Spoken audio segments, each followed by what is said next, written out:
Ikut cerahku, matahari bersinar, ku gendong tas merahku di pundak. Assalamualaikum warahmatullahi wabarakatuh. Selamat pagi dan salam sehat. Perkenalkan, nama saya Setiara Resti SPD, mahasiswa PPG dalam jabatan tahun 2022, kategori 1, Universitas Negeri Manado.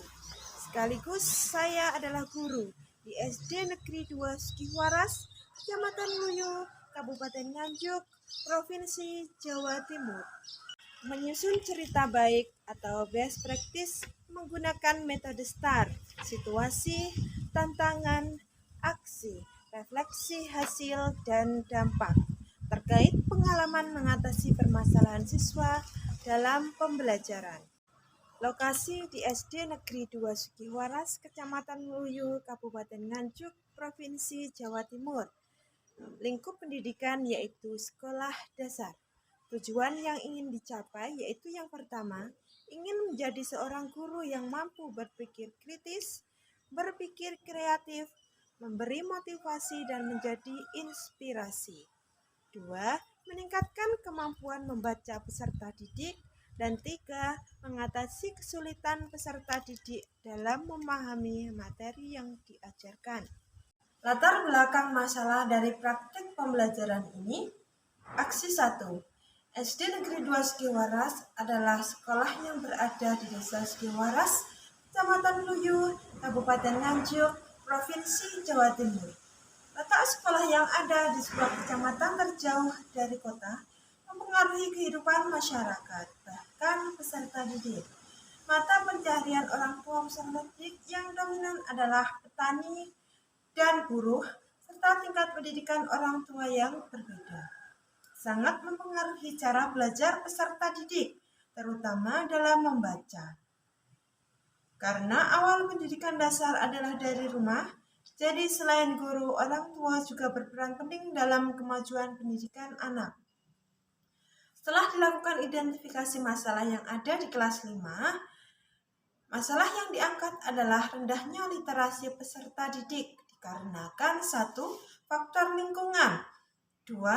Faktor pendidikan orang tua, 3. Kurangnya motivasi dan usaha dari dalam diri siswa, 4. Orang tua yang kurang peduli terhadap anak, dan yang kelima, guru hanya menggunakan metode ceramah saat pembelajaran. Mengapa praktik ini penting untuk dibagikan? Yaitu antara lain 1.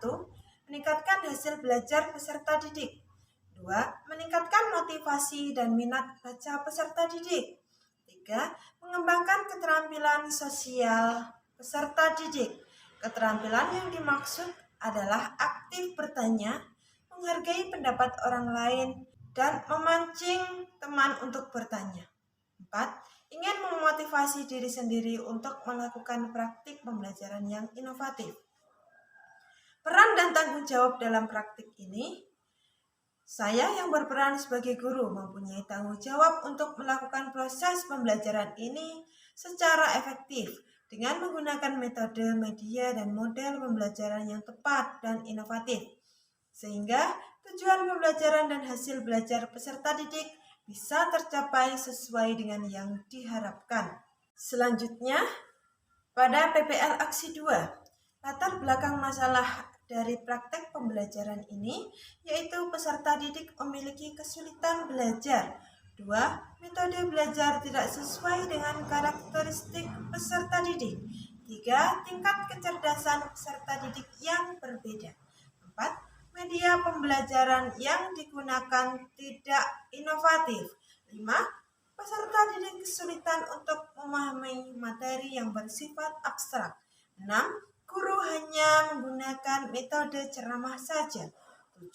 Guru kurang menggunakan model pembelajaran yang inovatif. Lalu, mengapa praktik ini penting untuk dibagikan? Yaitu 1. Ingin mengatasi masalah pembelajaran di kelas, yaitu peserta didik kesulitan memahami materi. 2. Ingin meningkatkan hasil belajar peserta didik. 3. Ingin memotivasi diri sendiri untuk melakukan praktik pembelajaran yang inovatif. 4. Supaya bisa menjadi referensi atau inspirasi bagi rekan guru lain. Peran dan tanggung jawab dalam praktik ini yaitu saya yang berperan sebagai guru mempunyai tanggung jawab untuk melakukan proses pembelajaran ini secara efektif dengan menggunakan metode, media, dan model pembelajaran yang inovatif. Tantangan saat melakukan praktik pembelajaran aksi 1 dan 2 kelas 5 SD Negeri 2 Sugiwaras tak lepas dari berbagai tantangan. Adapun tantangan yang dihadapi yaitu dimulai dari sarana dan prasarana yang kurang memadai, yaitu tidak tersedianya layar proyektor dalam menunjang pembelajaran, kemudian jaringan internet yang tidak stabil. Kemudian tantangan yang dihadapi saat merancang perencanaan pembelajaran yaitu mendesain pembelajaran yang kreatif dan inovatif dan harus menyelesaikan masalah pembelajaran yang dihadapi di kelas, mencari dan menerapkan tipek yang efektif dan efisien untuk mengatasi masalah pembelajaran, menyusun bahan ajar yang sedemikian rupa agar bisa dipahami peserta didik secara menyeluruh, menyusun LKPD yang baik yang dapat digunakan untuk menyelesaikan masalah pembelajaran di kelas, membuat dan mencari alat peraga yang sesuai dengan materi. Pihak yang terlibat: 1. Kepala Sekolah SD Negeri 2 Sugiwaras. 2. Teman sejawat. 3. Peserta didik. 4. Orang tua peserta didik. Aksi. Langkah-langkah yang dilakukan untuk memperbaiki ruang kelas yang kurang kondusif. Saya dibantu oleh kepala sekolah, teman sejawat, dan semua peserta didik kelas 5. Kami mengadakan kerjasama dalam penataan ruang kelas agar lebih rapi dan rajin, mulai dari penataan bangku, menghias dinding kelas, menata buku sudut baca, menata taplak meja, dan menyapu serta mengepel lantai kelas. Untuk proyektor sekolah, kami sudah punya. Tetapi untuk layar proyektor, sesuai saran dari kepala sekolah, saya harus meminjam di sekolah lain agar praktik dapat berjalan dengan baik dan maksimal. Untuk jaringan internet, sekolah kami sudah mempunyai jaringan Wi-Fi, tetapi dalam hal koneksi tidak begitu stabil, karena memang letak sekolah kami di daerah pegunungan dan melewati hutan yang cukup jauh sekitar 15 km. Saat praktik aksi 1 pun saya sempat terpental keluar jaringan sampai 2 kali. Dalam hal koneksi, saya mempunyai cadangan apabila WiFi terputus, yaitu menggunakan tethering HP. Langkah-langkah saya untuk mendesain pembelajaran yang pertama yaitu membaca literatur dari internet, YouTube, dan lain-lain. 2. Berdiskusi dengan kepala sekolah dan teman sejawat di sekolah, berdiskusi dengan dosen, berdiskusi dengan guru pamong, dan berdiskusi dengan teman sejawat serta PBG lain. Dalam praktek pembelajaran yang saya lakukan di kelas 5, pada aksi 1 dan aksi 2, saya menggunakan media berupa LCD dan video pembelajaran, yaitu berupa teks bacaan dan urutan sistem pencernaan makanan pada manusia. Dalam hal ini, peserta didik sangat antusias dan bersemangat untuk mengikuti proses pembelajaran. Yang pertama, pembelajaran diawali dengan kegiatan pendahuluan, yaitu berdoa bersama-sama, diselingi yel-yel sebelum berdoa, menyanyikan lagu nasional secara bersama-sama, melakukan apresiasi, membuat pembelajaran lebih menarik, terlebih dengan menggunakan model pembelajaran PBL. Peserta didik yang dibagi menjadi 3 kelompok yang masing-masing beranggotakan 4 anak. Ketua kelompok diberi tanda berupa mahkota kelompok dan diberi LKPD sesuai dengan materi pembelajaran yang disampaikan guru. Dapat dilihat dari segi keaktifan peserta didik yang mampu berdiskusi dengan teman kelompoknya sehingga dapat menyelesaikan soal LKPD secara kelompok dan berhasil mempresentasikan hasil diskusi. Strategi yang digunakan: 1. Pemilihan media pembelajaran. Strategi saya dalam pemilihan media pembelajaran adalah dengan memilih media pembelajaran yang saya rasa tepat dan sesuai dengan materi, juga sesuai karakteristik peserta didik. Di sini saya memilih media pembelajaran berbasis ICT menggunakan LCD dan menampilkan video pembelajaran untuk menumbuhkan minat dan semangat belajar peserta didik. 2. Pemilihan metode pembelajaran yang variatif. Metode pembelajaran yang saya gunakan adalah penugasan, tanya jawab, diskusi, dan presentasi. 3. Pemilihan model pembelajaran. Di sini saya memilih model pembelajaran PBL. 4. Pemberian LKPD dan soal pretest, post-test. Yang terlibat adalah 1. Kepala sekolah, lalu teman sejawat di sekolah dan sesama peserta PBG, dosen dan guru pamong, dan peserta didik.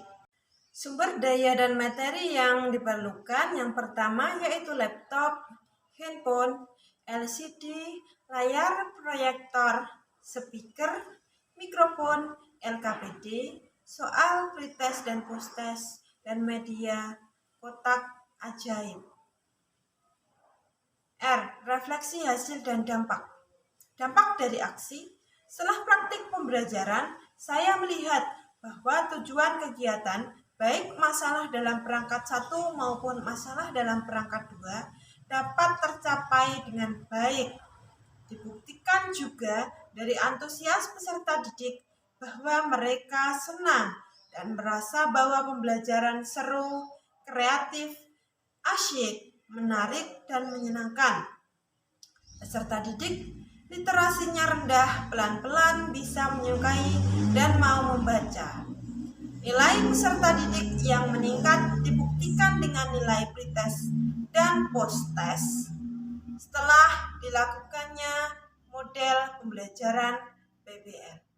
Peserta didik lebih bersemangat mengikuti kegiatan pembelajaran sehingga belajarnya meningkat. Peserta didik literasinya rendah, pelan-pelan bisa menyukai dan mau membaca. Nilai peserta didik yang meningkat dibuktikan dengan nilai pretest sebelum melakukan kegiatan pembelajaran dan nilai post-test setelah melaksanakan pembelajaran dengan model PBL. Peserta didik lebih bersemangat mengikuti kegiatan pembelajaran sehingga hasil belajar peserta didik meningkat. Hasil efektif. Saya menarik kesimpulan bahwa pelaksanaan pembelajaran inovatif tersebut efektif diterapkan di kelas 5. Hasil belajar peserta didik kelas 5 untuk materi tema 2, subtema 2 pembelajaran 3 meningkat. Respon yang diberikan, yang pertama dari peserta didik lebih bersemangat dalam mengikuti kegiatan pembelajaran. 2. Teman sejawat terinspirasi untuk menerapkan model PBL dengan media berbasis ICT. 3. Dari orang tua peserta didik memberikan respon positif terhadap penerapan model PBL. Faktor keberhasilan. Antusiasme peserta didik kelas 5 dalam mengikuti kegiatan pembelajaran. Hasil belajar atau nilai peserta didik meningkat. Dapat disimpulkan bahwa model pembelajaran PBL berbasis ICT lebih bermakna dan dapat melibatkan peserta didik secara aktif. Model pembelajaran ini telah menyelesaikan masalah pembelajaran di kelas 5 SD Negeri 2 Sugiwaras.